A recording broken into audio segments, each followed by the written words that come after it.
Good morning, everyone. It is now 10:26 a.m. So we will be starting shortly, but in the meantime, you are welcome to answer the question on what you think of virtual accreditation using the Mentimeter.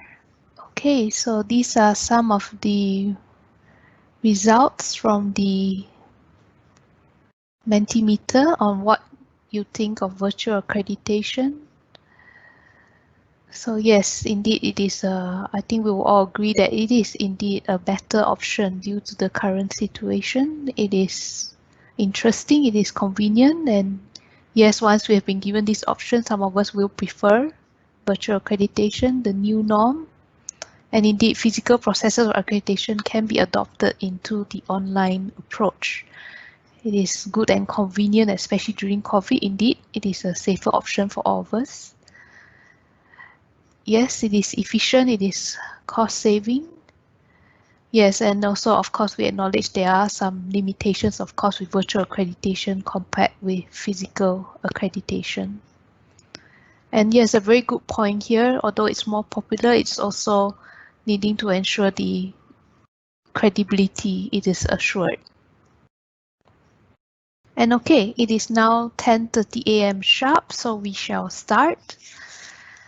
And so good morning, everyone, and thank you for joining us this morning for the webinar entitled Virtual Accreditation, How to Ensure Effective Assessment. My name is Evelyn and I'm your MC for today's webinar. And before we proceed, allow me now to just briefly run through some housekeeping rules that we would all observe during this webinar.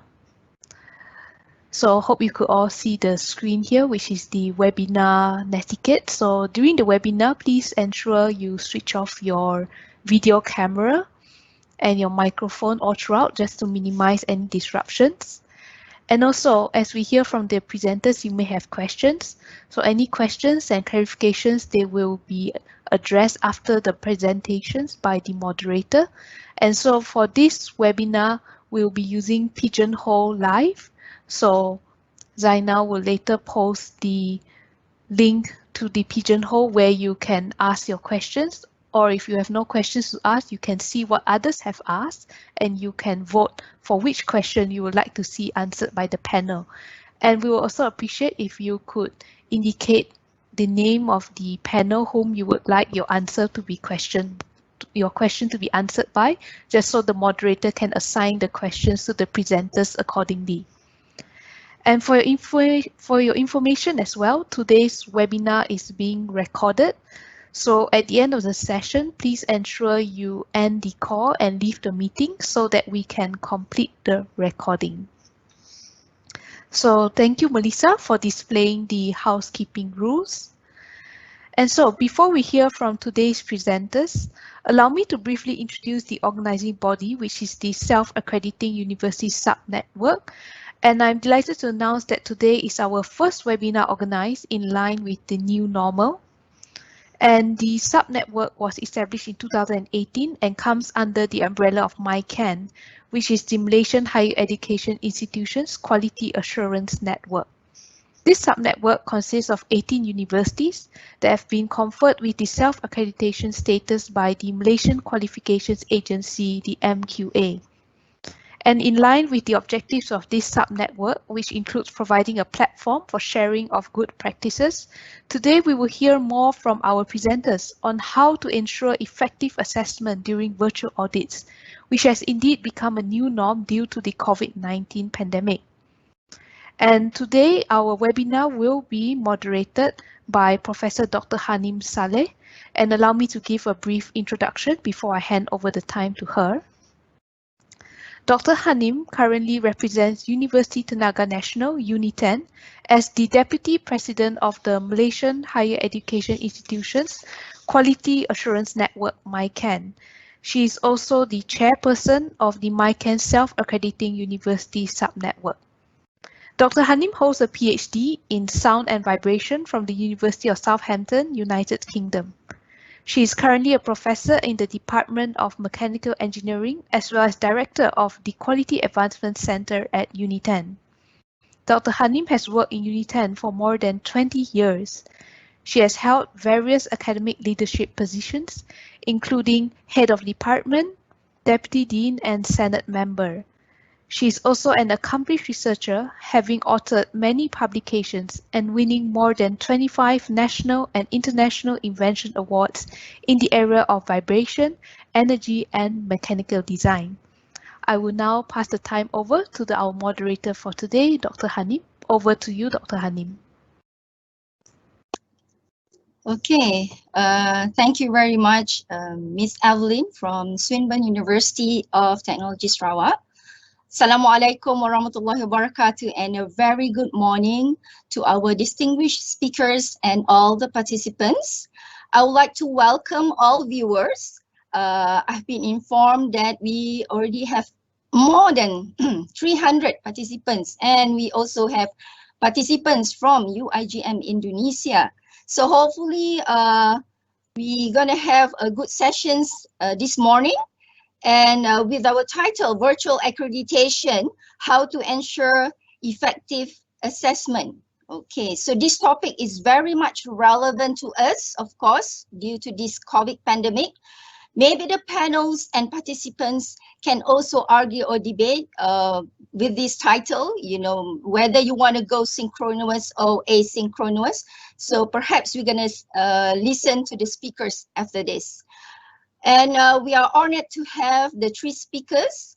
And maybe let me take a few minutes to read their biodata briefly to introduce to you one by one.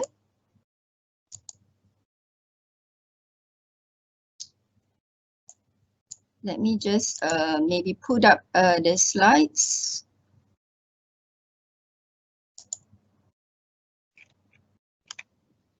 All right, we have our first speaker, who is Madam Lilian Yick. Okay, she is the Senior Director under the Quality Assurance Sector at Malaysian Qualifications Agency.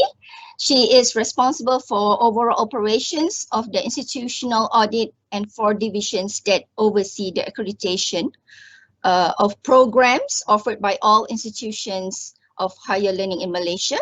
She led and successfully implemented the 9-week client charter of accreditation and introduced the MQA virtual audit, MQAVA, during COVID-19 pandemic. She actively participates in international assignments such as ASEAN Qualifications Referencing Framework Initiative, and also contributes as a resource person in QA research funded by UNESCO. Prior to her appointment, she has served Open University Malaysia for 7 years, and also later she was a lecturer and vice dean of business school, and later headed the Center for Assessment of Prior Learning at OUM for 8 years. She plays a significant role in securing APEL awards for OUM prior to her secondment to MQA. So great to have you here, Madam Lilian. We also have our second speaker, who is our Prof. Dr. Roziah Mohammad Janor. She is a professor of statistics at the Faculty Computer Science Mathematics UITM. She has served UITM for 30 years in various capacities and currently serving as the Assistant Vice Chancellor at Institute Quality and Knowledge Advancement INCA UITM, and is overseeing all the quality initiatives of the university, including institutional accreditation, program accreditation, quality excellence model, quality management systems, innovation network, and the university ranking project. Since 2016, she served as the treasurer of the MyQAN, a quality assurance network, which also the organizer of this event. Okay, which has a member of 65 Malaysian higher education institutions. And from 2018, she was elected as the president of the network representing UITM. She is an official trainer for MQATC on monitoring, review, continual improvement, institutional quality.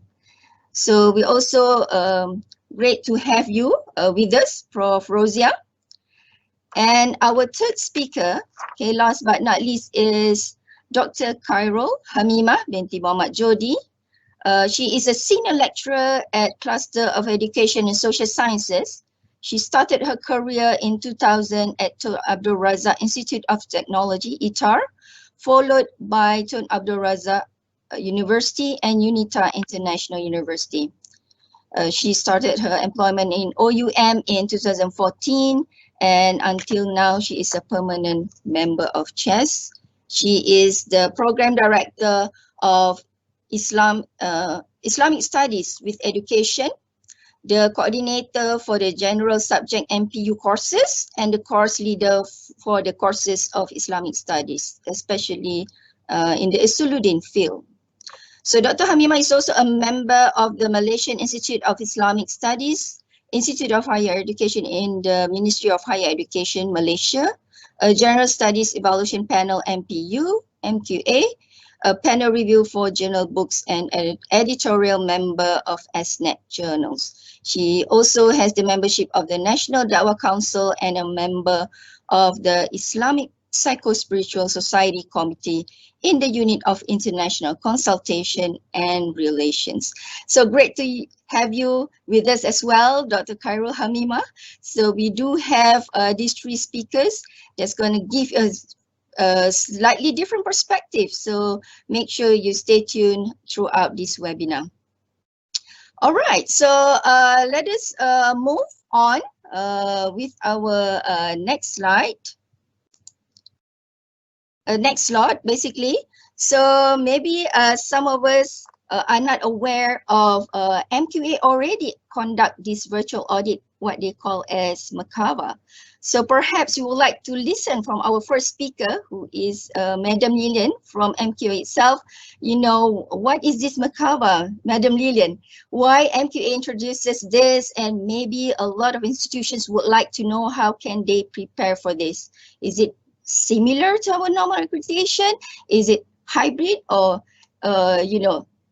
without further ado, let us move to our first speaker, Madam Lilian. The stage is yours, Madam Lilian.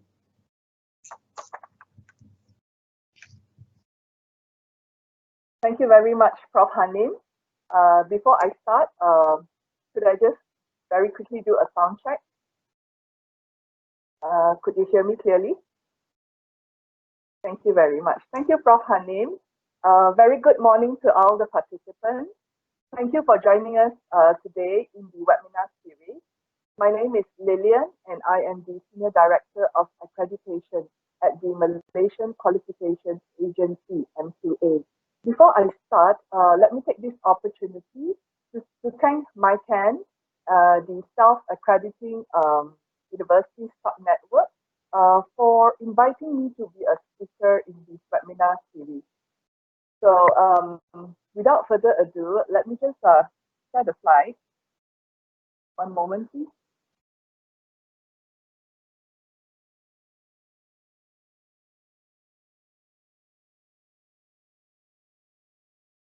Okay. Now, as you may all already know, MQA was established under the MQA Act 2007. And as custodian to the Malaysian Qualifications Framework, MQA is responsible for the quality assurance of higher education for both public and private sectors. The agency monitors QA practices and accredits programs and institutions within the purview of the Act. So in today's webinar, I will be sharing on the Malaysian Qualifications Agency Virtual Audit, or better known as MQAVA, and how MQAVA would now be the new normal in accreditation in Malaysia.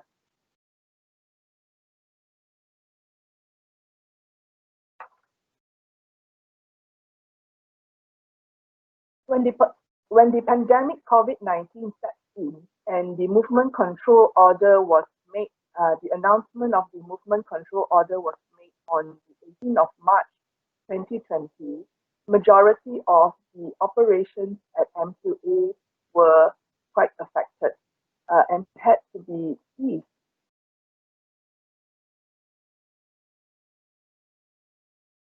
And during this crisis, however, MQA has responded by publishing and issuing 5 advisory notes that were relating to the adjustments to quality arrangements during the crisis.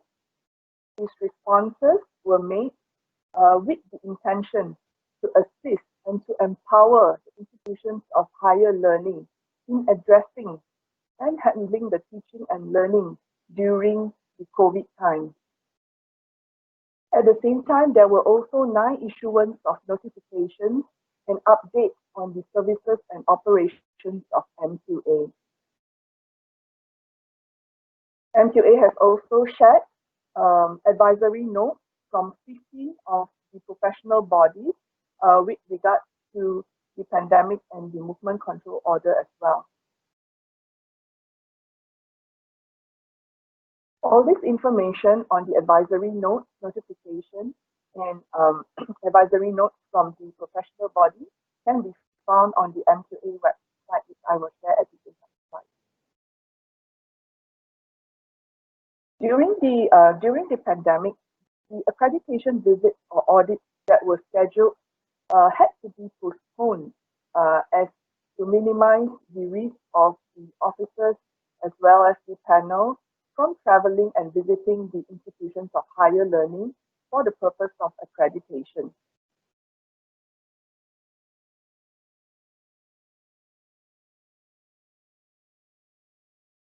Since physical visits were not allowed, the need for MQA to introduce virtual audits becomes something very imperative. So we have no choice but to move on to continue to ensure that accreditation is carried out and that students are able to enjoy the benefits of accreditation.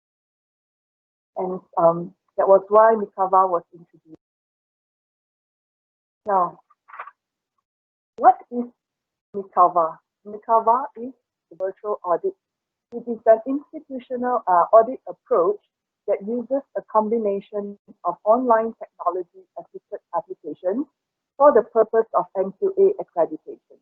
We use MQAVA for provisional and full accreditation, as well as for compliance audits.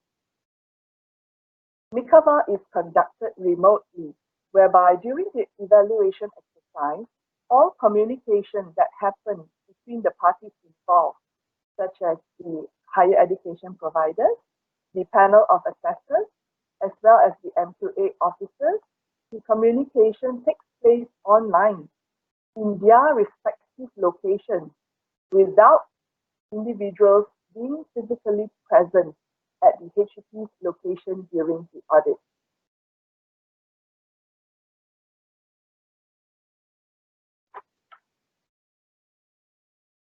Prior to the implementation of MQAVA, MQA made several international benchmarkings and engagement with other international QA agencies to find out how the pandemic has affected their operations and what have they done to overcome the situation. One such reference was made to CHIA, the Council for Higher Education Accreditation in the United States. In a study published by CHIA on the 14th of April 2020 that involved 47 international accreditation agencies, CHIA found the following information: that 30% of these accreditation agencies across the world conduct virtual visits. 37% of them had postponed the visit, while 51% uses a combination of both. 78% of these accreditation agencies conduct virtual visits for all types of institutions. 88% only allowed for new accreditation applications. 71% extend accreditation during the pandemic, while 80% of these agencies agreed and still emphasize the need for standard achievement even during the pandemic.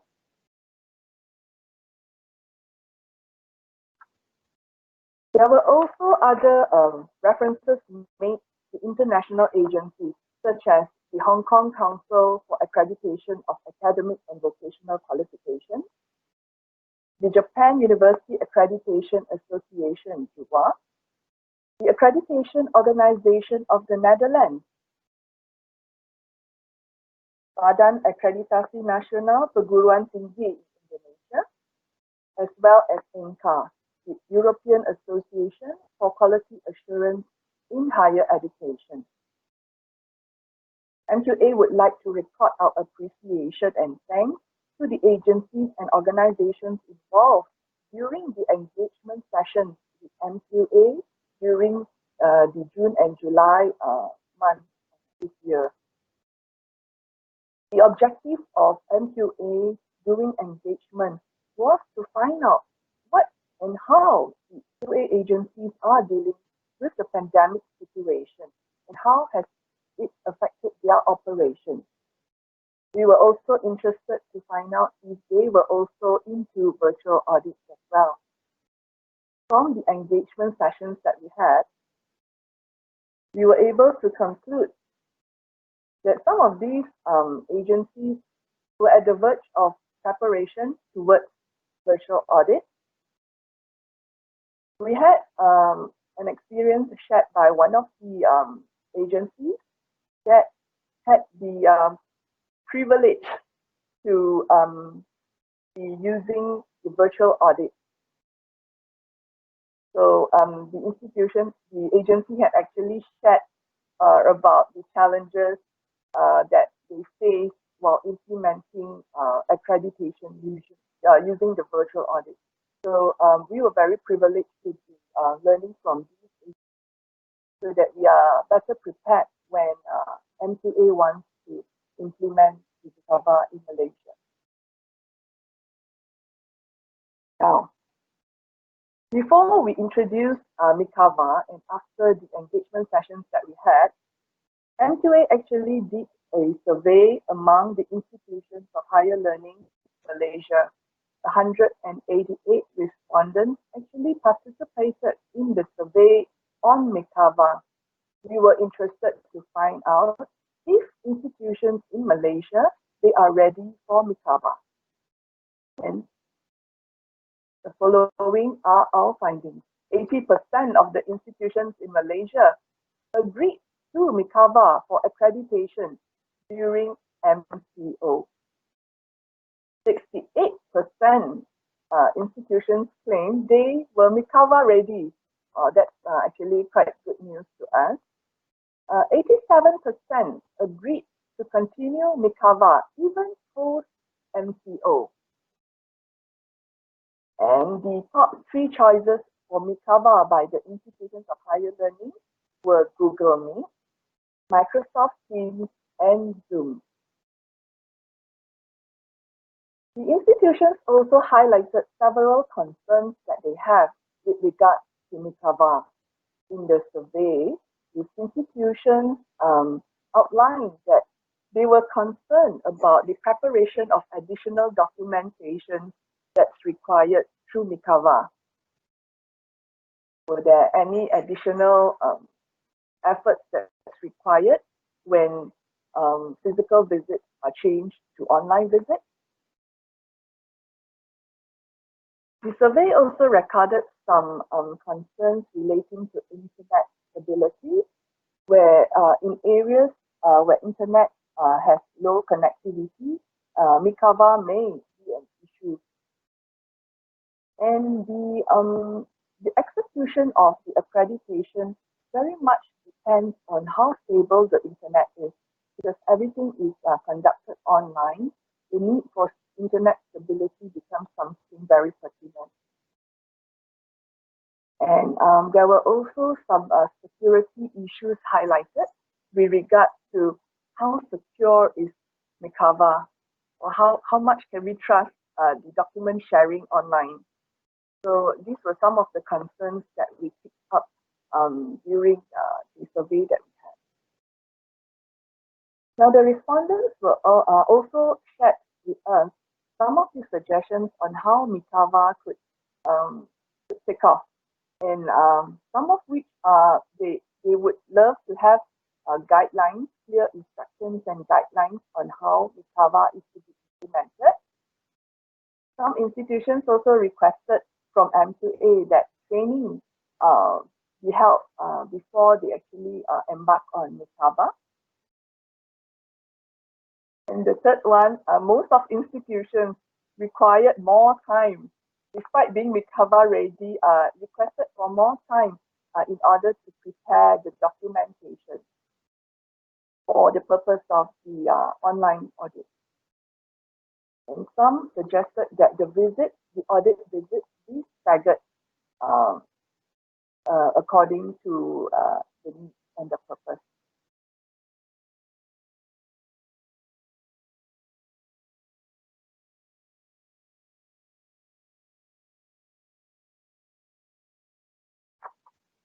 So what does it take to implement a virtual audit? How do we ensure that virtual audits that we conduct are actually effective assessments in order to award accreditation? In the case of MQA, we have outlined several requirements to enable MQAVA to take place. To support the virtual audit, there must be, first and foremost, an online platform or application that is selected by the institution and of course by MQA to enable MQAVA to take place. And these platforms selected, be it Google Meet, Microsoft Teams, or even Zoom, WebEx, these platforms must have safety and security features embedded, and of course must be user-friendly and shouldn't be too complicated. Another requirement was also with regards to the internet stability, which I have earlier explained. But however, given that MQAVA is something that is new, we would also be exploring on how MQAVA could be used in combinations of the platform and other mechanisms and applications that's available. For example, MQAVA could take place where internet is stable and the platform is ready, where the environment is conducive for MQAVA. The ideal MQAVA could take place synchronous, which is fully online. In cases where internet stability is an issue, we do actually propose that a synchronous audit be done, whereby, for example, certain areas of evaluation could actually be recorded upfront and be verified during the online session evaluation. As such, any combinations of synchronous and asynchronous methods are actually welcome to start off necessary, the MQAVA. And of course, having said that, the use of MQAVA has to be appropriate to support the objective of accreditation.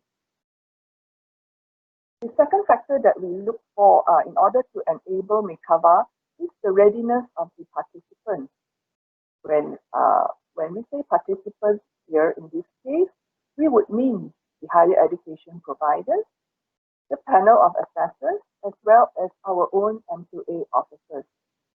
Readiness of participants is a critical factor in ensuring the successful implementation of MQAVA.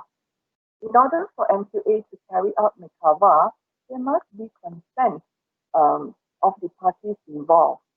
It would be rather difficult where consent is not obtained, and accreditation visits will have to be postponed. The availability of panel is also one of the challenges that we face. We need to make sure that all three parties have to be available at the same point in time to enable MQAVA to take place. There must also be technical competency in place, or otherwise known as the know-how of how to operate virtual audits. What I mean by the technical competency here The institutions, the panels, and the officers involved in MQAVA must know what it takes to do MQAVA, what is the objective of carrying out MQAVA, and how to do MQAVA using the online platforms that are selected. And we do not actually stick to one particular platform. We do actually have several combinations of platforms that chosen. And we allow the institutions to actually, make their choices of which platform they are comfortable to use. And of course, having said that, when we look at readiness, a lot of preparations and planning is involved for all the parties involved. When it comes to the institutions of higher learning, they need to be making sure that the documents that the panel used during the physical visit, these are actually made available online. So it means that these documents are uploaded, and this will require additional effort and time. So lots of audit preparation and planning towards all the parties. And in order to do that, there must be clear instructions and guidelines provided. Okay, as I mentioned, because in the conventional physical visit,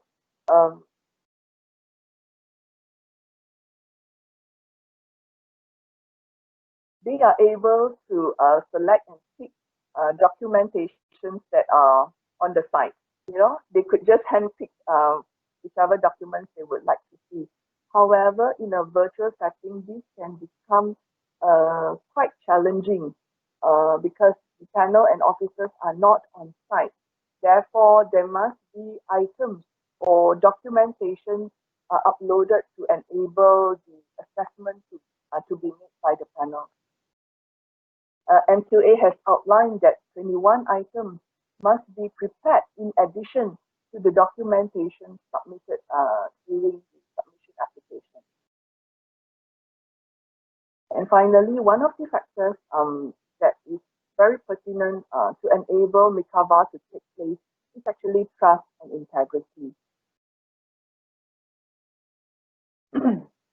There must be trust among the stakeholders or participants of the audit, whereby when it comes to the conduct and management of information supplied by the HEC to the panel or to MQA, the management of those documentations throughout the virtual audit, this is one of the concerns that we have, and that is why we require commitment and integrity of those participants involved in the audit. Hence, we do actually have integrity tags signed by the panel prior to their assignment, and the consent of the institution while partaking in MQAVA. So, how is MQAVA actually different from the physical audit? During our engagement sessions with the QA agencies, most of the agencies generally agree that there should not be any difference of what audits are made, whether they are physical or whether they are made online.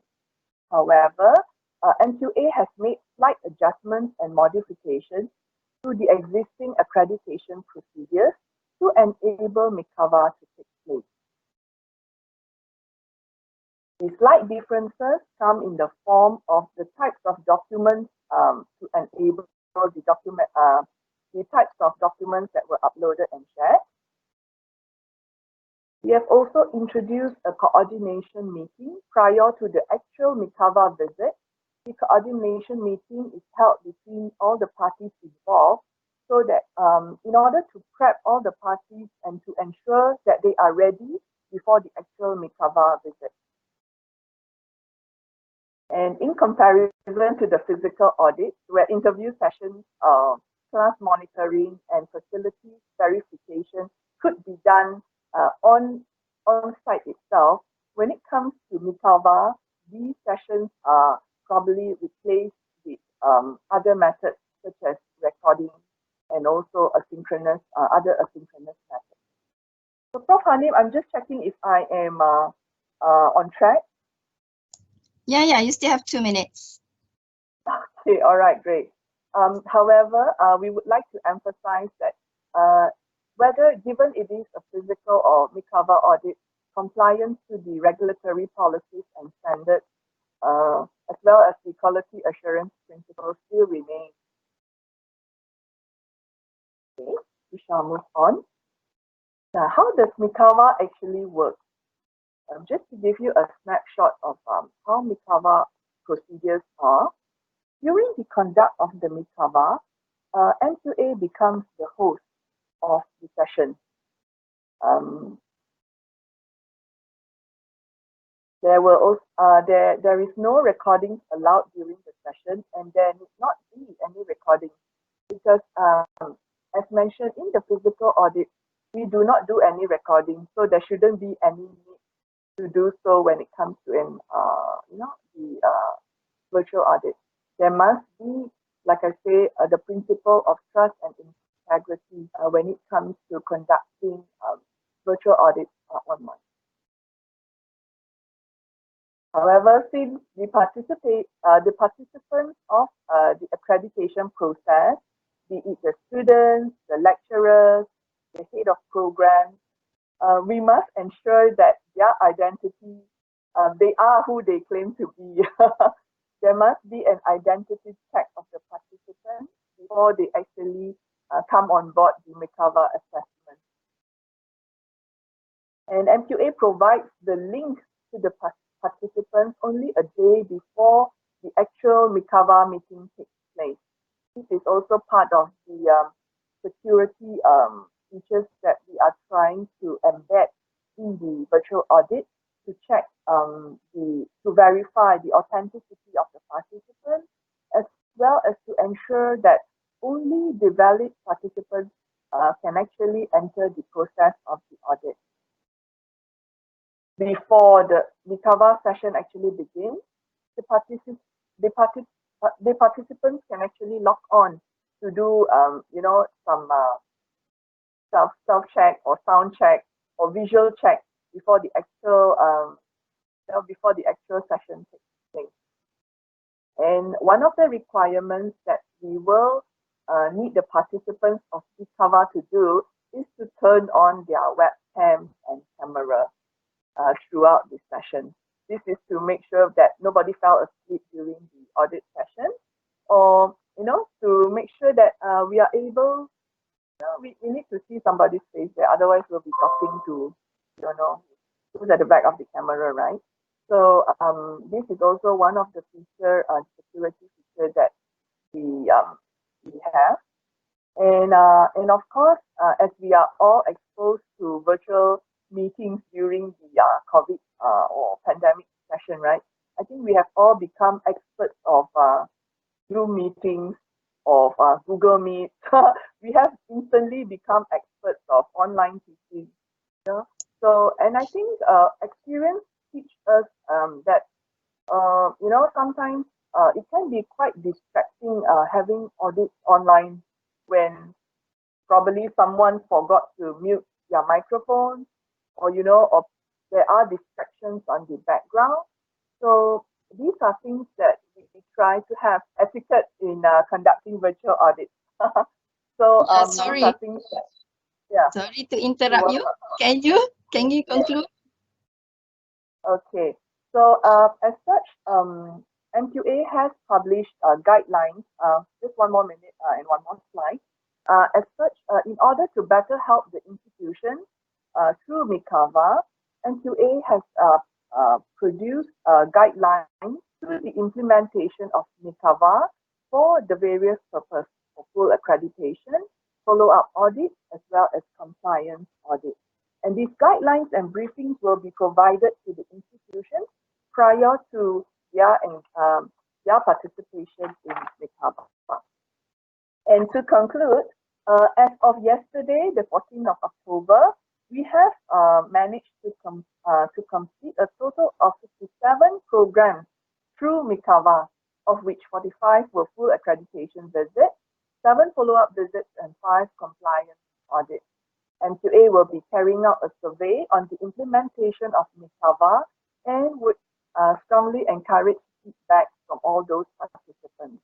And if I could quickly conclude the lessons that we have learned in the as 4 Ps, in order to enable MQAVA to take place, and since MQAVA will be the new norm of accreditation, a lot of planning, proficiency, and preparation is required to ensure that the successful implementation of MQAVA takes place. And if that doesn't work, we need the additional P, which is patience, and do not panic. With that, I pass over the floor to you, Prof.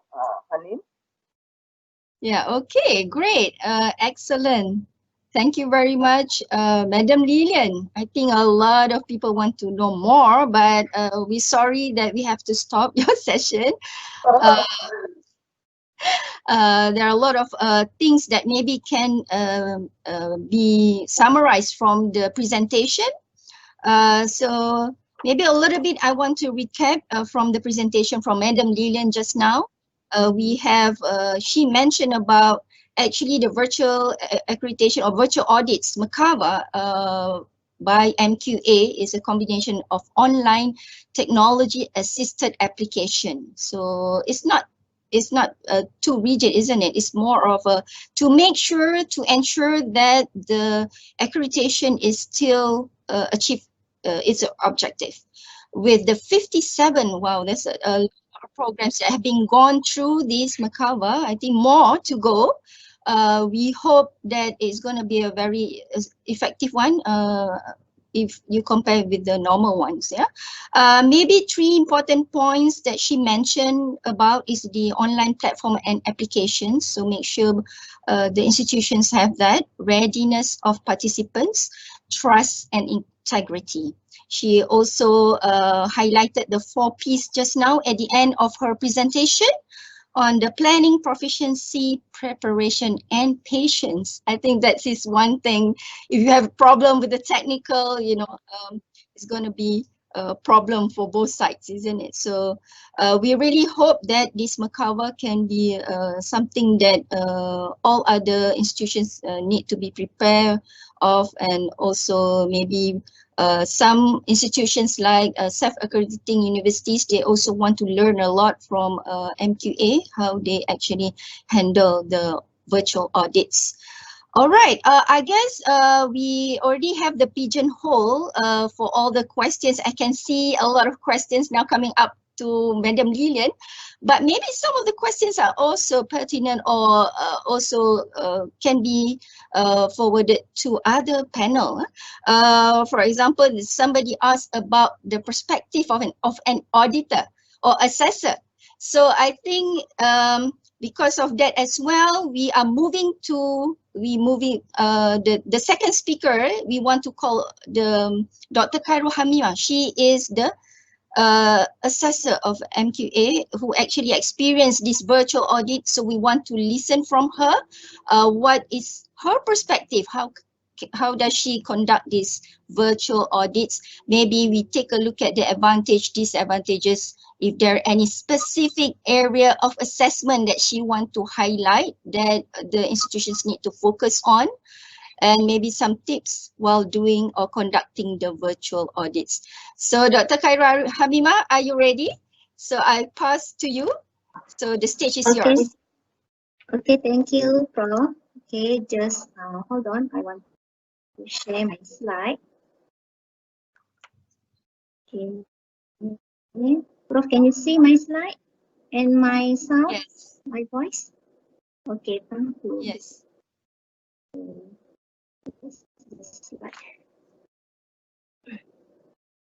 Okay, Assalamualaikum and very good good day, good morning to all. Thanks to the moderator, Professor Dr. Hanim Salleh. My respect to other panels, Madam Lilian and Professor Dr. Roziah. Okay, thank you for my QAN for inviting me. Okay, today I would like to share my experience based from my virtual accreditation panel was held in July and August this year. Okay, did virtual accreditation have advantage and disadvantage? Okay, before I delve into this topic, it is factually accepted that our new norm today is different. Okay, we have to adapt to this new norm. What I mean is virtual accreditation, because we don't know when will this pandemic be ended. Okay, and virtual accreditation is one of the alternatives to assure that accreditation process not delay and continuously review. Okay, what is the advantage or disadvantage? Okay, honestly, when the first time I assess accreditation via virtual, I'm facing a few advantages and also disadvantage. Here I would like to share with you all a few advantages based from my experience. Okay, uh, my slides. Sorry. Okay. First and foremost is safety issue. Okay, when we use virtual accreditation, there is no physical contact or engagement among the parties involved, right? Like the panels, students, staff, to the host or university. Therefore, we can avoid the three C's areas, namely crowded place, confined space, and close conservation as suggested by the Ministry of Health. Okay, number two is effective cost and time. So what is cost effective? Okay, we can avoid the travel costs related to face-to-face visit. Also save our money, especially from host or university that has to spend their money for breakfast, lunch, and so on. Okay, another factor is time. Okay, virtual accreditation can save our time because no need to rush to visit the student accommodation. If not, you have moved from one place to another place. Okay, via virtual accreditation, somebody can stand by at their location for physical evidence like faculty, lecture hall, lab, lobby, accommodation for disabilities, and so on. Okay, for example, when I conducted the accreditation via online in August, as a panel, I stay at home, okay, and the students can join the interview session from different places. So there were 3 students at the meeting room, 3 students stayed at home, and 2 students were at the lobby. And the session very good session. Okay, they were excited to share their information even though via Microsoft Team platform, and I satisfied and thrilled to be in discussion with them. Okay, number 3 is flexibility. Okay, you can be anywhere, anytime, and can be recorded without any cost involved because everything at your fingertip. Okay, now let me share what is disadvantage from my perspective.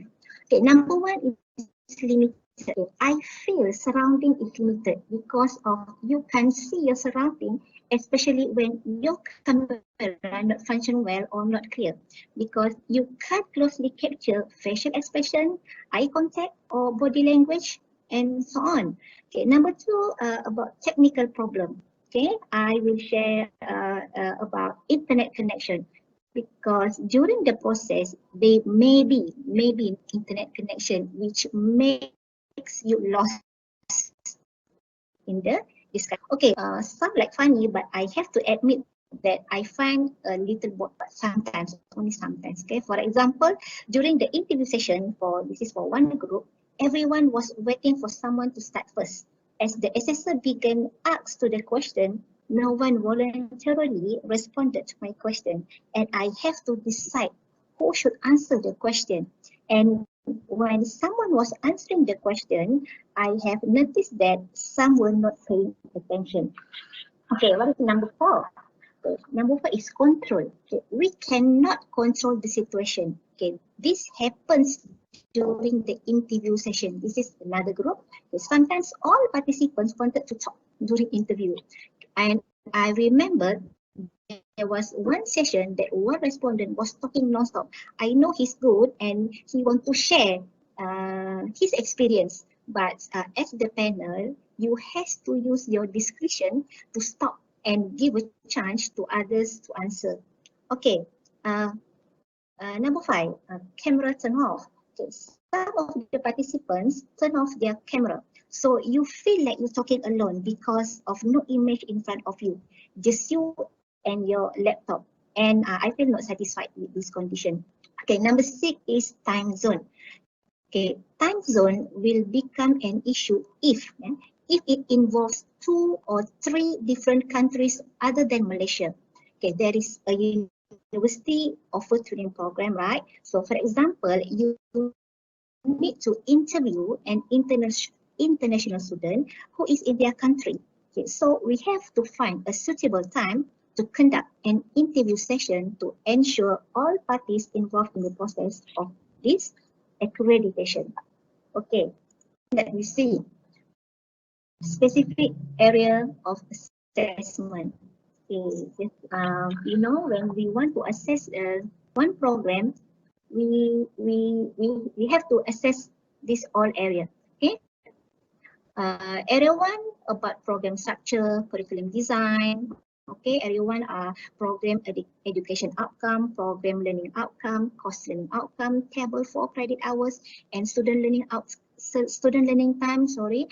Assessment method, rubric, and grade system under area 2. Okay, entry requirements, enrollment, support service under area 3. Area 4 are staff academic qualifications, staff student ratio and workload. Okay, physical facilities, number of books, and financial resources under area 5. Management structure, autonomy, market analysis, and employability analysis under area 6. And area 7 are internal assurance, program review, and engagement with stakeholder.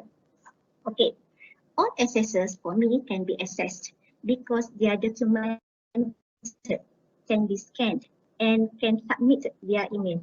But from my point of view, area 5, there are physical facilities and number of books need to be specific in virtual accreditation. So how can we do it? Okay, it would be by virtual tour or recorded student facilities, like we record library, the book in the library, gazebo, class, okay, lab, and other facilities. Okay. Aspect or area of assessment that the institution should improve. Okay, this is my point of view. Okay, number 1, a digital base room should be established.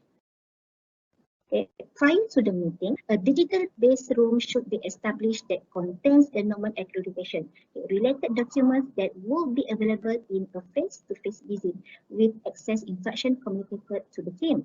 Okay, I recommend that the peer review team communicate what specific documents they would like to have available to ensure a smooth visit. Okay, number 2 is about the technology to be used, like WebEx, Zoom, Google Meet, and etc. Okay, the online meeting software should be facilitated and supported by the host or university.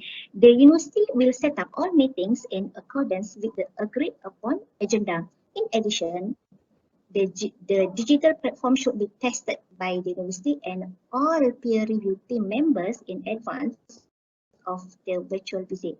And agreed upon contingency plan should be in place in the event of technology failure. So have your IT support available before and during each virtual session to assist with troubleshooting as needed.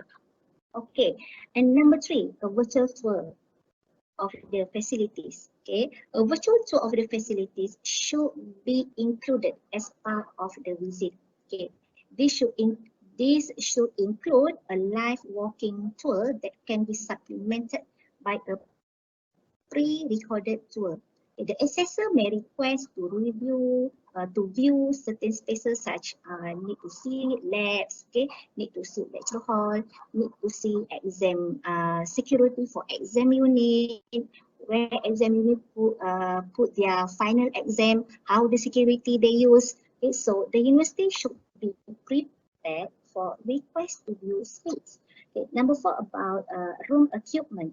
Okay, if participants will be in the same, ensure the room is equipped with appropriate audio equipment such as multiple microphones that can pick up all participants.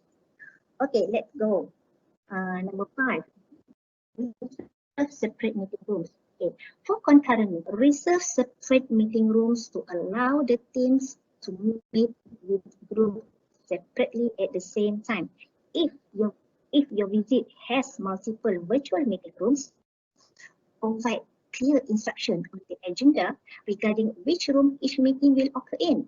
Okay, and number 6 is participant contribution. Okay, ensure that every participant has an opportunity to contribute to it. And number seven, create a virtual base room. Okay, create a virtual base room with materials such as CV, student records, and other supporting documentation, and share the instruction for assessing with the team prior to the first meeting. Okay. These tips for assessors who will be conducting virtual accreditation. There are few tips that I would suggest for the assessor. I give to you 3 tips, but number 1, I will use the PAI. Okay. So what is PAI? Okay. PAI for me is P for punctuality. Okay. All the participants involved should be punctual during the virtual accreditation. Okay. As the assessor, you have to read all documents and you have write a report and submit on time. Okay. Here, they need to understand the importance of time management. Okay. A for accountability. Okay. Always remember, accreditation, via physical or not, is your responsibility. And I, for both parties, all parties must have a trust. So please don't take it. And number 2 is teamwork. Okay. My experience before, I share my assessment with my partner. But as an assessor, you must read all documents. Yes, you must read all 7 areas. But for me, I share my assessment with my partner. Okay. The purpose of this allocation of assessment is to make it more efficient. Okay. And number 3, last but not least, please remember, nobody is perfect. Yes, we have tried our best. Okay? So, but the assessor must balance between IQ and EQ, because you can't assume virtual accreditation exactly the same as face-to-face. Okay? For me, as long as the university show the evidence, give you complete documents, accept it as is it. Okay? The important factor here is trust. Okay, and I think maybe I quite early. Okay, I share my email here, and please feel free to email me for your opinion or question. And thank you for now, and I will pass back this session to the moderator, Prof. Okay, great. Thank you very much, Dr. Khairul Hamimah. So it's very interesting that she gave us some of the tips and also aspects of area assessments that the institutions should improve from her perspective as the assessors. Thank you very much. That's really good. Maybe I just recap some of the points. Maybe some of you missed that. I see that there are 7 aspects that maybe institutions need to improve while doing virtual audits. So basically the first one is having a digital base room. They should actually establish this, and the technology to be used, they need to identify the technology to be used, a virtual tour of the facilities, how they actually conduct that, the room equipment. Number 4 is room equipment. Number 5 is to reserve separate meeting rooms. And also number 6 is on the participant contribution. So make sure they are ready. And number 7 is to create a virtual base room. Okay, in terms of materials, data, student records, and so on the supporting documents. Very good. As well as it's very interesting that she shared the tips for assessors. Okay, any of you who are going to conduct virtual audits, they also need to be very familiar with the process. And there are 3 tips for that. And she shared with us PI. Okay, what is PI? Punctuality, accountability, and integrity. Okay, and then the second point is on teamwork. Okay, as an assessors, because you are working with other assessors online as well. And the third point on the tips is basically you need to balance between IQ and EQ. So I guess I want to relate this with Prof. Lilian's point, where you really need to be patient when it comes to online, because you you may have hiccups here and there. All right, very good. So we have heard from the assessors itself. So the third speaker actually is supposed to be our second speaker, but we are trying to have a set on the technical stuff going virtual like this. So our third speaker is actually Prof. Roziah. So what we're going to do, perhaps she's going to be with us through phone. Maybe I will let Zaina going to put up the slides for her. Bismillahirrahmanirrahim. Assalamualaikum warahmatullahi wabarakatuh, and a very good morning. Thank you, Prof. Hanim, for giving me the chance. Now it's my turn. I'm so sorry that there was a technical glitch earlier on. I got removed from second presenter to the third presenter, but whatever it is, this is my presentation. I'm Professor Roziah from UITM. I'm in charge of this internal quality assurance, but for that matter, it's for a whole quality management system in UITM. My topic given to me today, it will be on virtual, institutional and program audit, UITM experience. As been mentioned by Prof. Hanim earlier on, we have heard quite a lengthy explanation from MQA about virtual audit.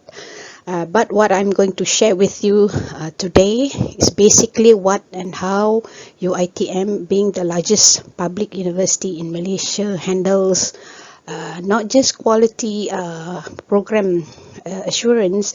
It is also, I will also be sharing with you on how we manage quality management system as a whole. Basically, there will be 7 points that I will be talking about. Number 1, I will focus and stress on this multi-campuses quality timeline, how we started earlier on, basically more like a history, how we did it, when we started doing it, and where are we going. Right, so then second, we'll be looking and also be discussing about this quality governance, because in UITM being the largest university, so we need a proper governance to handle this. It's not just about quality. For that matter, the university really have a stable governance whereby we have 3 sections. We have strategic level, executive level, and also operational level. So we'll talk about that in detail and how we manage quality in UITM. Third, we'll be looking at the quality assurance enhancement policy. Basically, this is during Prof. Azman. He started this, and we were very thankful to him because he has embarked on this. And now that we have this policy, these are the one that we are using to drive on how we manage quality in not just program but the whole system, how we use COPA, how we use COPIA for that matter. All right, number 4, we'll be talking about basically the key of this presentation. I labeled it as agile virtual audit or procedure. Number 5, then we'll be talking about the recent experience in handling virtual audit. And number 6, if I will reveal how effective this new or transformation. And last but not least, we'll talk about the overall conclusion. Before I go and explain on this multi-campuses quality timeline, let me show you the basis of our campuses. The fact that UITM are well spread out throughout the nation. The fact that we have 35 total campuses, and one campus, main campus in Shah Alam, 13 state campuses, and about 21 satellite campuses throughout. If you notice the number in this graphic, 6 in Selangor is basically meant there are 6 locations in Selangor and 3 locations in Negeri Sembilan, right up to Sabah, where we have 2 campuses in Sabah. Now imagine being this large, we have about uniquely 500 over 550 over programs, academic programs, that we have to maintain its quality, but at the same time we are also managing the whole quality management system for the university. And with this COVID-19, it is a challenge for us to do this, because during the MCO and also CMCO previously, we wanted to put a hold on all this exercise, all these activities, on audit activities, but then we noticed we have to go on, because even though we are faced with this pandemic, life has to go on. Managing quality cannot stop. If you stop doing that, in the end, when we want to pick up all over again, it will be much tougher. So in the end, during the first MCO, we plan and think about how do we go about handling this remotely. Of course, for ODL, for teaching and learning, became an immediate transformation. So we managed to change during delivering our courses. We managed to move onto a different platform altogether. So ODL was now become a new norm to teaching and learning. But when it comes to this audit processes, my team and myself, we had to think hard and look into the possible way of doing it and continuing doing it without affecting the quality in the end, in total, right? So what we had done back then in April and May was to design a proper procedure.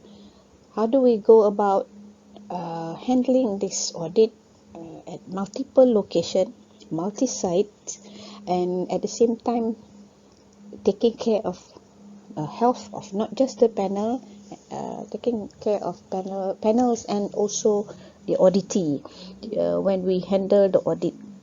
So basically we came up with a hybrid kind of procedure at first, and then we combine those two. And how do we handle program audit and also institutional audit?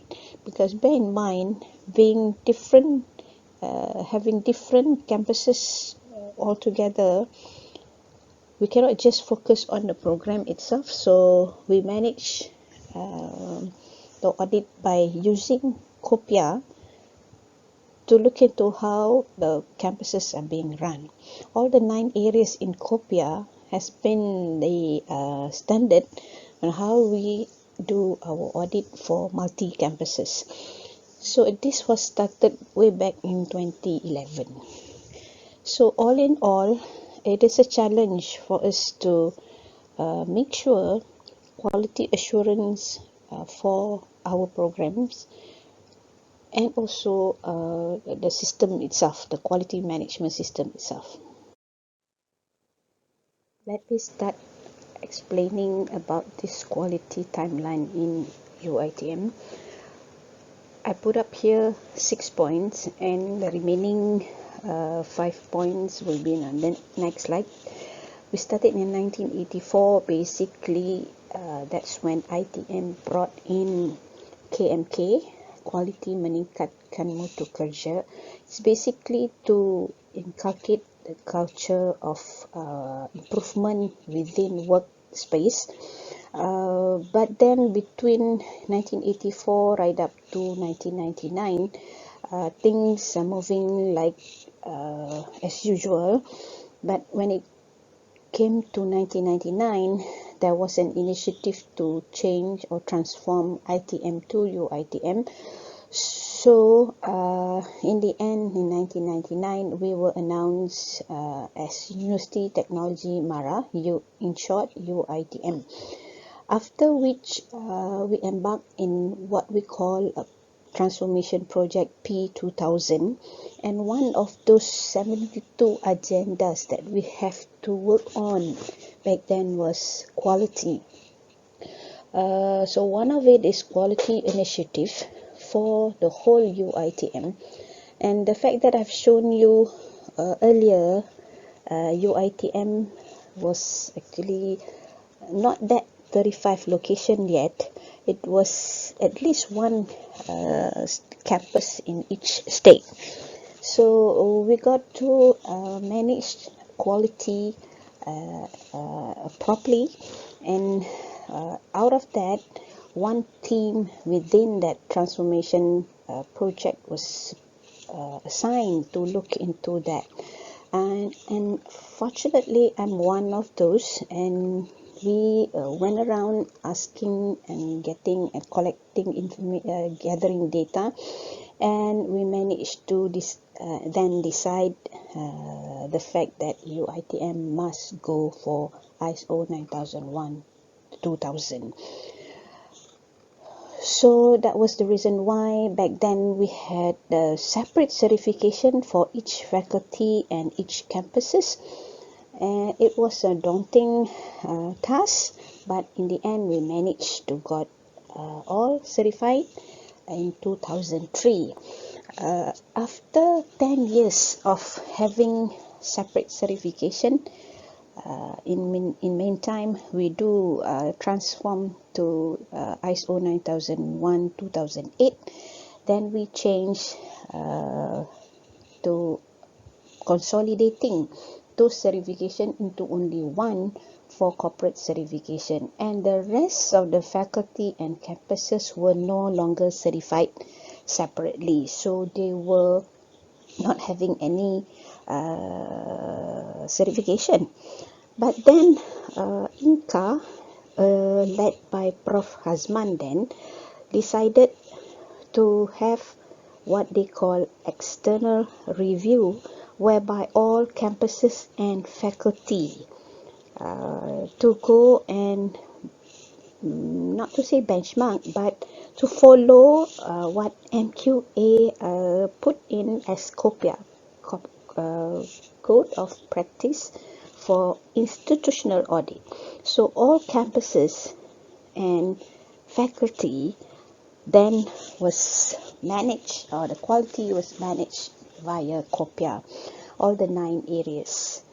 But bear in mind, our corporate certification remain as one for the whole university, and in fact 15 departments were in charge, or actually must conduct its internal audit for ISO 9001-2015 then.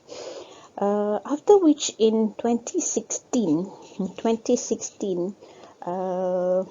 the Vice Chancellor back then wanted us to look into the possible of converging ISO and also COPIA, so that all both will make up what we call integrated quality management system.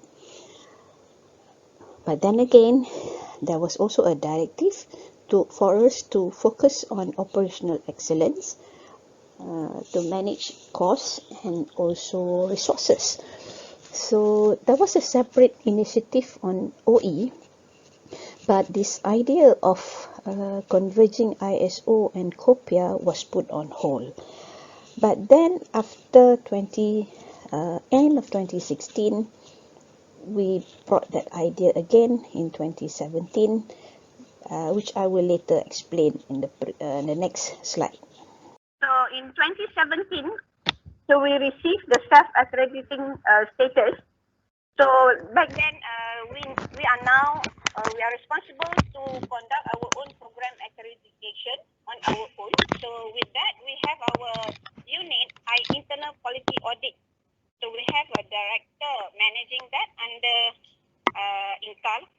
So after which in 2018, we revised our corporate certification ISO, whereby we still maintain our corporate certificate. Okay, then at the same time, in 2018 also, we still continue our external review earlier into cycle 4. We started in 2011, cycle 1, and in 2018, we already arrived at cycle 4. Remember, UITM, we have 35 locations. We got to do it, normally we will do it 15 locations every year, so every 1.5 years. So back then in 2018, we already at into cycle 4. Came 2019, so we back to trying and try to resume the initiative to build the IQMS, whereby we combine ISO 9001-2050 with our COPIA. So basically now our ER still moving on this COPIA and cycle 5. We have started this early January, and now we are already into virtual audit. Next slide, please. Okay, so with that, as I said earlier on, this is structure. This is a governance. This is a quality governance being practiced in UITM. So basically, at the campus, state campuses, we have what we call a unit quality. So headed by Ketua Unit Quality, and that is at operational level, and then executive level. All decision about quality and audit are actually being discussed at that level, at faculty level, campus level, and also department level. That will be passed up to those committee. We have a special committee on KIK, special committee on quality, and also a committee on program accreditation. This is where the program accreditation got accredited and so on and so forth. That's where we discuss about the finding of the audit. So next slide, please. So these are the quality. The university are actually governed together with this quality assurance enhancement policy. I would like to also thank Prof. Hazman, whom initiated this. All right. So basically, I will go down to this specific slide. I think this is the gist of the whole discussion.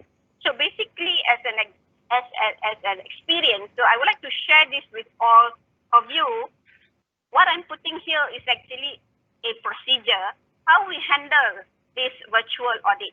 I call it agile virtual audit procedure, but for both. One is for program assessment and also for institutional assessment of campuses, faculty, and department. So we are combining both ISO and COPIA and also our program accreditation. So let's look at those slides. So we have 11 steps. So the first 2 steps are handled by INCA, and the next step 3 up to step 10 are actually handled by the POA, Panel of Assessors. So MQA called some Panel of Assessors. So basically, what I'm sharing here is that you can perhaps go straight to number 3, whereby if we are referring to program accreditation, we are looking at the program staff review report, right? If we are looking at the institutional audit, so we have our staff review report. So for us in UITM, we handle both. So if you want to accredit a program, we look into PSRR, and we are looking at the monitoring, review, and continually improving the faculty, campus, and department. We look at SRR. So number 4, once I would say all the POA will have to review the document, okay, prior to the audit itself, prior to the virtual audit, and then those evidence need proper evidence identification must be done, like what the second presenter mentioned earlier on. So for us, we already when we do this virtual audit, they read through the PSRR or the SRR, then they identify what are the missing evidence that need to be or should be there. Remember, we have a level of attainment from 1, 2, 3, 4, and 5. So for us in UITM, we look at the evidence. The POA will look into the evidence. If it doesn't meet level 3, then we will request to have an extra evidence. So that evidence will have to be identified and requested before even the virtual audit starts the next day. All right. And then during the opening meeting, that means during the opening meeting must go on as planned. This is what I meant. This is actually I did not manage to talk about COVID-19 earlier on. Okay. So basically with this COVID-19, we are actually managing uncertainty. All right. So when you talk about managing uncertainty for us here, we are actually using an approach whereby we try to minimize the uncertainty by fixing some parameters. Okay. So I'm applying that formula or that framework onto handling this agile virtual audit. So what we do is that we decided to go on with whatever plan. So if you refer back to number 1, we propose a yearly audit plan. So everybody would know what date that INCA team will go on and visit them. So we'll stick to that date, and therefore the opening meeting will go as planned.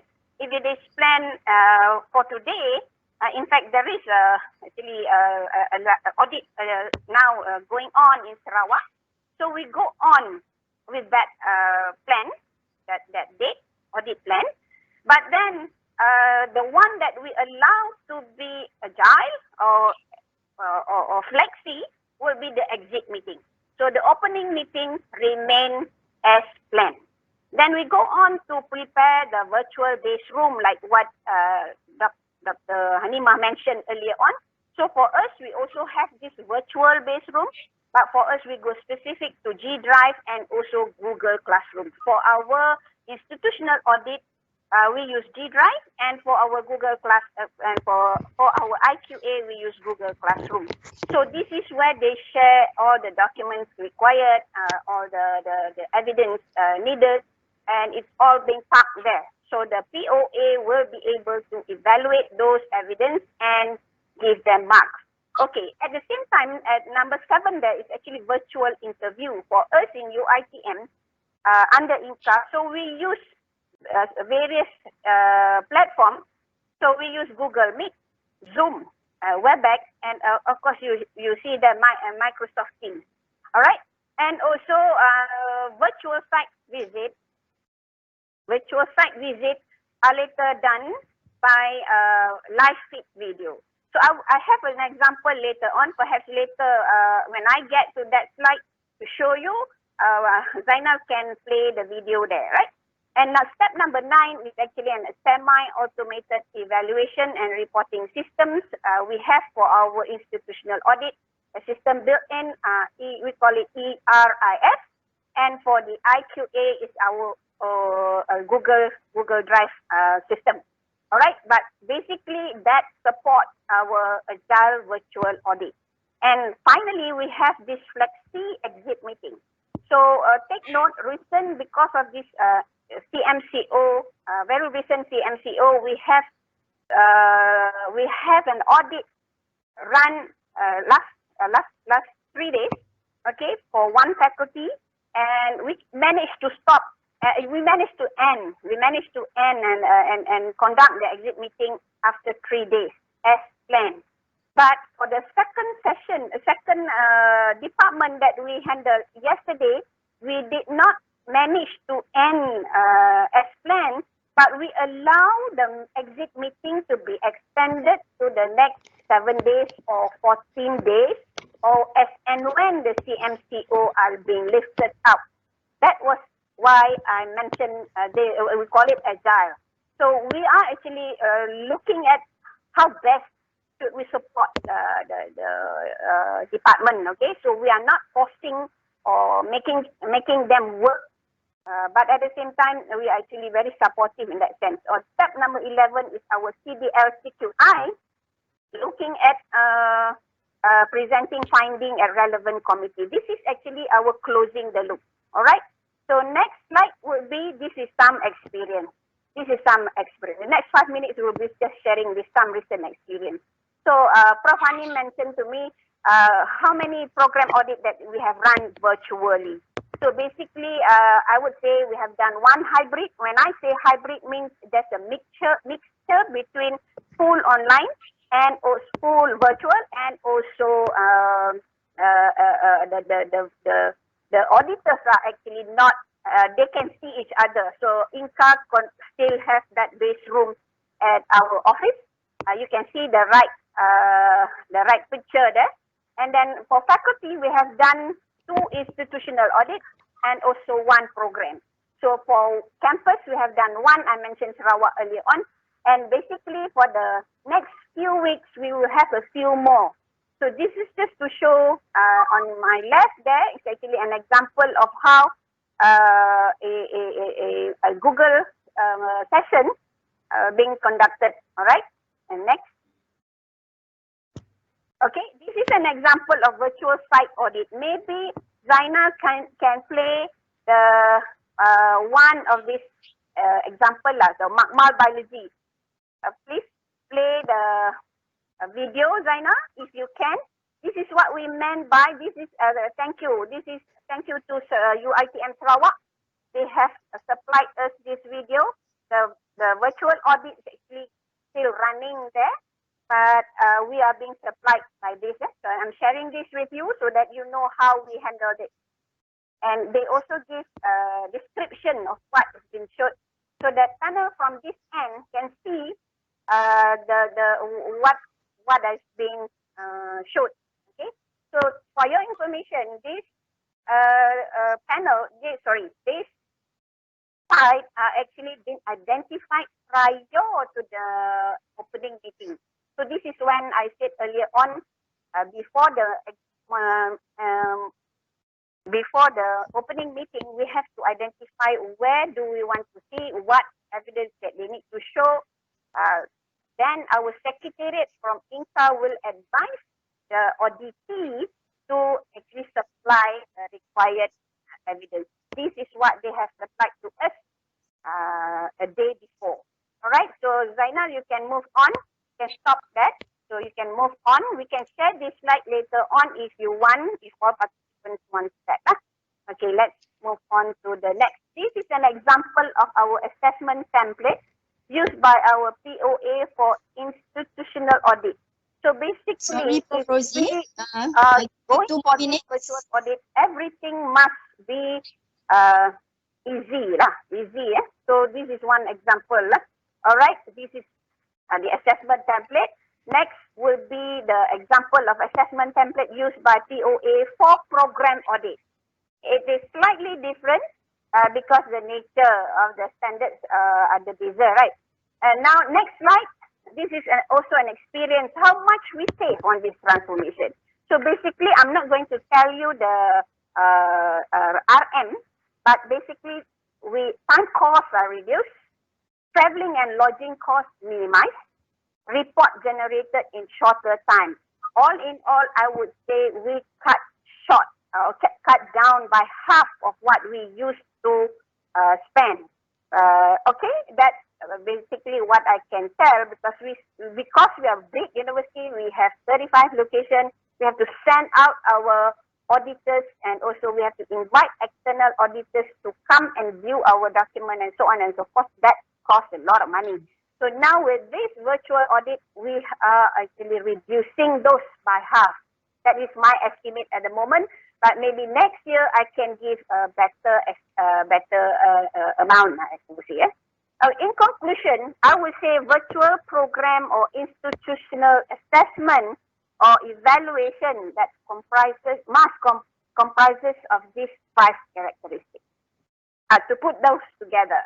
Okay, so number 1, it should be an authentic one, authentic program and institutional assessment evaluation that embrace innovation at work in light of inculcating continual improvement culture. Even though we go for virtual audit, we must make sure all our POA actually know what to look for. So for us, we want them to look for embracing this innovation. But of course, there must evidence must be there, right?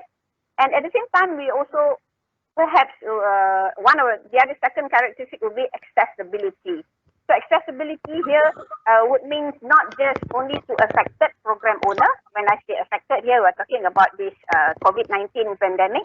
We are also looking at the normal staff. So perhaps they also want to experience this virtual audit, regardless of whether we are in this situation or not, right? And the third one, I would advise for us, all of us, if you want to embark on this, it should be appropriately automated. If you can't go full automation, let's go with semi-automation like what we are now doing. In future, we are going perhaps full automation. So much easier, right? So what we are doing is technically we want to easing the panel of assessors and auditees workload. We take note that our auditees are also lecturers. Also, some of them are also researchers. So they need to spend time doing other jobs, other activities. So having to do this, we want to assist them so that this virtual audit will easing their workload lah. All right. The number 4, continuous. Make sure even though we go for virtual audit, it must be more of a continuous kind of thing, adapting to adapt to our situation now, which is the flexible mode of learning and delivery. And finally, of course, even though we go for virtual, we have to ensure secure. I did not mention about evidence earlier on, but basically, if I go for training, if I train people, this evidence must be a foolproof evidence and clearly or rightfully protected. That was why we have our virtual base room. Normally, I would tell my POA to go on live feed rather than having to give the evidence hard copy, right? So, and we assure all the departments that we will not share those to other outside parties, okay? And it is only meant for the auditing. If we were to use it for training, we will write it there, closure and disclaimer saying that is for training purposes. All right, with that, I would conclude my presentation. Thank you very much. And I'm so sorry that I couldn't go properly live, but this is live after all. All right, thank you so much. Okay. Assalamualaikum warahmatullahi wabarakatuh. Online, Prof. Rosie? Maybe Zainal, you need to tell her, just stay online. So thank you very much, Prof. Roziah. She's through the phone with us, luckily. So that's how we manage things with our webinar today. So I think I would like to recap. I think it's very good that Prof. Roziah shared the virtual situations of the virtual audits. She actually shared how you can actually share the actual facilities from your institutions. And she did mention on this what I call as AVAP, AVAP. Okay, if you remember, she mentioned about agile virtual audit procedure. This is very good, and perhaps a lot of institutions can also prepare this while managing virtual audits. She pointed out 11 steps on doing this. The first two steps, proposing the yearly plan, assigning a team of assessors done by the Office of Quality, perhaps. And point 3 until 10, those are handled by the panel of assessors, how they can conduct the steps of this agile virtual audit. And also at the end, the quality office should actually look into the findings or relevant committee in terms of the CDL CQI. So perhaps later on we'll share all the slides with this. You can take a look what she meant about the agile virtual audit procedure that she mentioned just now. And she did mention about there is a great reduction in cost, which is very, very interesting. I think most of the institutions would like that part. And at the end, she closed it up with the 5 characteristics that maybe we should adhere to when actually handling the virtual accreditation or audits. All right, Zaina, can I just check if Prof. Roziah is still online? No, she already go offline. Okay, she's already offline. So maybe we go straight to the question and answer Q&A sessions. Are you going to show the pigeonhole now? Maybe we cannot answer all questions due to limited time, but we can actually answer some of the questions online. Maybe I'll start with the panel. One of the questions, the latest questions, a lot of votes here. How to handle more sensitive evidences in terms of documentations, information, etc. that we previously provided as on-site evidences. How to handle? Perhaps I asked, there are a lot of questions to Madam Lilian as well. Who wants to go first? Madam Lilian or Dr. Hamimah? Okay, maybe I can, I've actually answered some of the questions that's posted on the pigeonhole. Yeah, so with regards to the sensitive evidences or documentation, I think this could be majority of the concern of the institution, because during a physical visit, right, where documents are verified on site, there is probably lesser issues of leakage of information or mishandling of documents. However, because these documents are actually viewed online and institutions are required to upload them. So what we do is we ensure that all parties that are involved in MQAVA, they do actually sign some form of consent or integrity pact, especially with regards to our panel.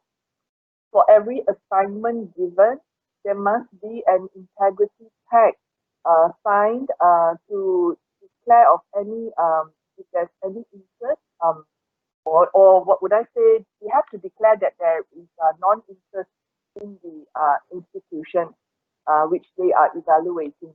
And of course, having said that, certain sensitive information there are, you have seen cases where such information provided, they are actually like blackout, certain very confidential information, especially like someone mentioned from the HR. So those, some are probably blackout. And of course, all these documents, they are being handled by our officers. They are being kept and managed by our officers. So we are also trying to address those concerns by the institution when it comes to the sensitive documents.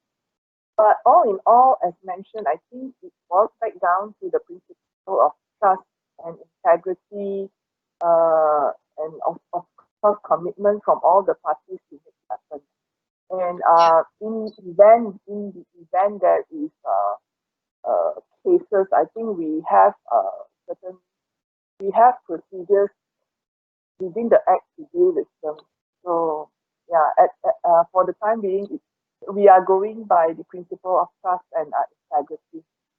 Perhaps upcoming, we will also be strengthening our guidelines by specifying very clearly how the institutions would submit sensitive documents, or maybe even perhaps certain documents are only verified through live sessions and not sent over, as part of documentation. Yeah. Of course, we welcome any suggestions from the participants. Okay, great. Thank you very much, Madam Lilian. Do you encounter similar issues, perhaps from the assessor, Dr. Hamimah? Maybe, some institutions, you request something, but they don't want to share it because of sensitive documents. What happened then? Okay. For me, I just will add only one point. Okay. The university and the panel should make a letter of agreement. Okay, between the panel and the university, and from the letter, the university have to mention that all documentation will be confidential and used for accreditation purpose only. For me, okay, shared before, I use PAI after I get the letter, confidential letter from the university. So you, as a panel, you must have integrity. So please don't take for granted. Don't use the documentation for university. Okay, the documentation is for assessment only. Okay, that's my from my point of view. Yes. Okay. Very good. So perhaps there are a lot of votes on the cost, Madam Lilian. I'm not sure if you have answered that one. A lot of people want to know. It's from MQA. Yeah, I think basically also to share with you some of the findings that we have when we engage with the international agencies, right? When it comes to that there is this I'm not sure whether I could call it a perception, but that the cost for having MQAVA is supposedly much lower. But I think basically there are also other hidden, costs that cannot that we can't put Other a costs. figure to it. Hidden Because costs. in implementing MQAVA, for instance, at the initial stages of MQAVA, there are also some panels who require assistance as they are not familiar with how it's being implemented. So panels do actually still come to MQA, and there are still costs, borne by the agency. Apart from that, I think the additional coordination meeting that we have, there are also costs related to that, and of course, other costs like sitting in front of the computer for a long time. Those are things that I think probably not all boil down to dollars and cents. But I think they want to know how much institution pay to MQA. Is there any reduction in the cost? I think there's. At the moment, I'm sorry to say, but the fee remains. That's an important question, isn't it? Yeah, we are not making any Adjustment. No, I mean, like, we are not making any money out of this. So Yes. just sufficient to cover the cost incurred for accreditation on our side, just for information. Okay. Maybe some of it maybe you already answered in the Q&A. I was like looking at another just now, another question. So there's one. What was the rationale for shortening the duration for MQAVA? Okay. Right. I think when we try, because as we all know, right, to be in front of the computer or the laptop for long hours, it can be very daunting, and because of that, I think it can test our, it can be quite unbearable for some. So because when we do MQAVA, right, we try to keep focus to areas on what we really want to look at during accreditation visit.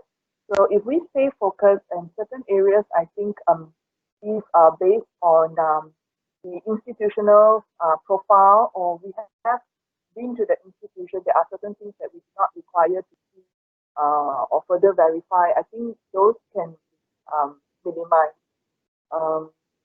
And of course, there are also sessions where the institution has already provided the information upfront. So it makes things a lot more easier for the panel, as the MQAVA will just be a session to verify those submissions. So in order for MQAVA to work, I think really it boils back down to the commitment of the institution when it comes to document submission. Make sure it's complete, it is crystal clear, so that the journey of MQAVA doesn't, it doesn't test our patience, and we can really focus on what areas that we want to look at.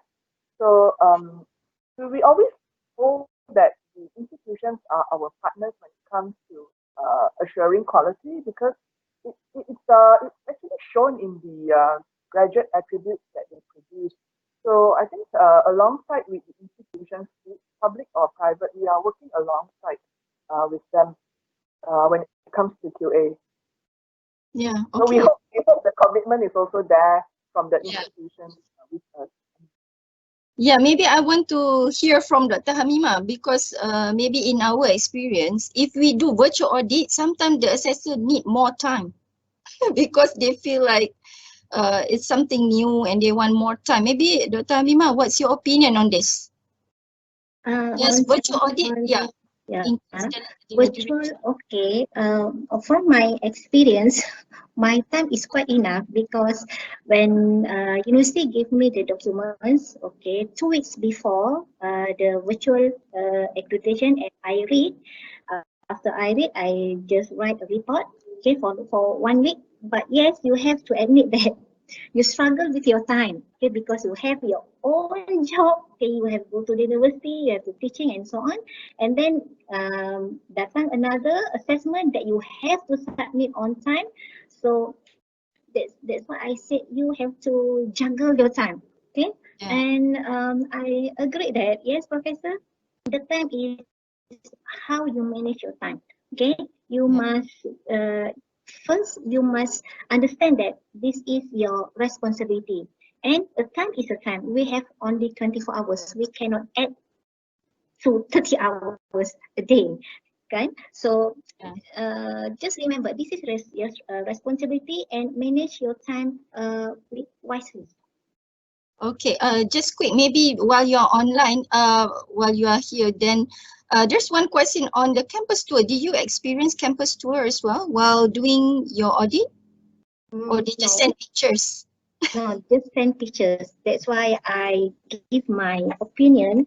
So what I said before, virtual tour, okay, virtual tour must include as part of the visit. Okay, great. So we take a look at, there are a few of you actually asked on the slides, so there'll be announcement on where to get the details later on. Where can we get the guideline for the virtual accreditation? I think it's already, maybe Madam Lilian want to mention something on the guideline? Because at the moment, when we introduce MQAVA, it is still at the implementing stage. So the guidelines are actually given to those who are presently involved or participating in the MQAVA. But I'm very sure that very soon we will be sharing those guidelines and just be on the watch out for our website. Okay, so not yet, huh? So you will share it. At the moment, to those involved in MQAVA, but I think that will be uploaded very soon by request, since there's so many requests here, right? Yeah. Yeah, You need to request directly then, isn't it? yeah. Or actually, those who are involved, they get it. Yeah. Yeah, I'm sure that we will be able to make this document available to the public very soon on the website. Just be on the lookout. Okay, great. Okay, I think we have answered most of it. Oh, one question on the after pandemic, what will happen? MQA, MQAVA, will it be there? Do you think it's still a good tool to use? Frankly, I can't tell. I think we all can't tell what will happen after after this. Just to share with you, when there was a total lockdown, right? We thought that MICAVA will be, that's the only way that we can move on or help institutions with their accreditation. Then things got better. The cases went lower, and we started to travel, physically. We went back to those physical visits. But I think with the recent hike in cases, right, and the CMCO, I think it gives us an option that there is still MICAVA to fall back on, and I think that is probably good. I can't tell what's going to happen next after the pandemic, but I'm very sure for one thing that be it physical or be it MICAVA, we will still make it as an option to the institution. Yes, of course, we don't know what's going to happen, Maybe we are so used to it, then we just keep on continuing. But a lot of times, maybe it's going to be a mix between the two. Just like our virtual learning is quite similar, right? Okay, maybe we can see the next set. Okay, I think this one I already answered. Lilian, was the assessor's experience, okay, from MQA perspective, assessor's experience in comparison, do they complain? Dr. Hamimah, she doesn't complain. Not Dr. Don't complain Hamimah. to me. No I think you no complain. let Dr. No Hamimah complain answer yet. that. She answered Not that already. complain She yet. has to complain. Maybe from MQA experience. Any complaint from the assessors? Yeah, like I say, I think MICAVA is something new to everyone, not just the assessors, to our officers, to the institutions. So I think it's a matter of getting used to the new normal. So, like the examples I've said, I think the pandemic has made us or turned us all into like better chefs, or and things that we are not even sure that we could do. And it's a time for new innovations to come out. So I think yeah, probably at the beginning stage, our assessors, people might find MICAVA challenging, but I think given time with proper guidance, when we are more ready, I think this will be the new way forward. Mm-hmm. There's one question on the changes in assessment components. Maybe both of you can answer this. Any changes in terms of how you assess online teaching, lab sessions, because it's totally different than previously. Maybe you check on the classroom facilities and so on, but now all are virtual. Maybe Dr. Hamimah first? Then Yes. Based from my early discussion, I mentioned that via virtual record, right? You can make pre-recorded first. Okay, you record teaching at the classroom first, and then you record at the lab or any accommodation, and then during the what we call it visit virtual accreditation, the university or the host can show like third presenter do it just now. Okay, you see. yeah, like Prof. Rosie showed. Maybe Yes. they give samples, yeah? Yes. That's Oh. that's the situation that I is there. Yeah. That's easier, isn't it? You don't have to go to physical Yes. classroom, but the institution provide you with a sample of online teaching. What about Madam Lilian? You want to comment on that? Yeah, I think because of the pandemic, right? Generally, I think many institutions have made at least some changes to the way teaching and learning is being conducted. I think with the limitations of movement and such, many are going towards online teaching. Yeah. So basically, these changes that are made by the institutions or the higher education providers, we hope that they are properly documented and are approved by the Senate, because I think if the reference can be made to the advisory note that is issued by MQA, we actually do empower the institutions to make decisions for their own institutions, because we want to ensure at the end of the day the decisions made, we leave it to the autonomy and accountability of the Indian Senate.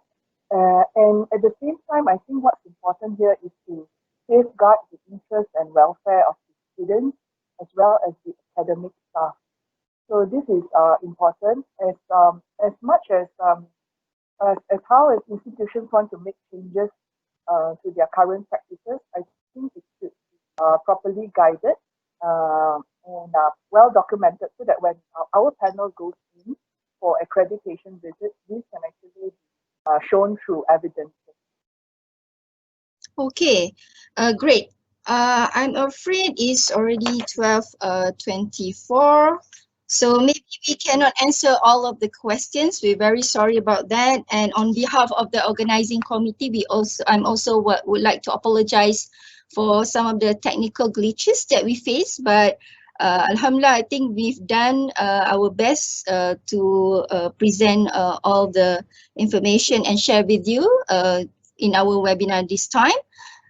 So I would like to express my utmost gratitude to all the speakers and also the committee who have made this webinar a success. We hope that everybody can benefit from this webinar, and we hope to see all of you again in another series. So with that, I would like to pass this to Miss Evelyn as the MC to have the closing announcement.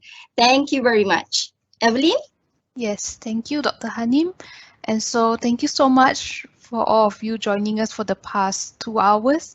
So the recorded session will be uploaded on the MyQAN Facebook page, which Zaina will share the link in the chat box. And also some of you have requested the slides. So just stay tuned and check out the MyQAN Facebook page. There will be instructions there for you on how you can access the slides once we have compiled all of them. So once again, thank you very much everyone for your time, for joining us today, and we do look forward to seeing you again. So do visit the MyQAN Facebook page, and where we will always post details when we have any more upcoming webinars.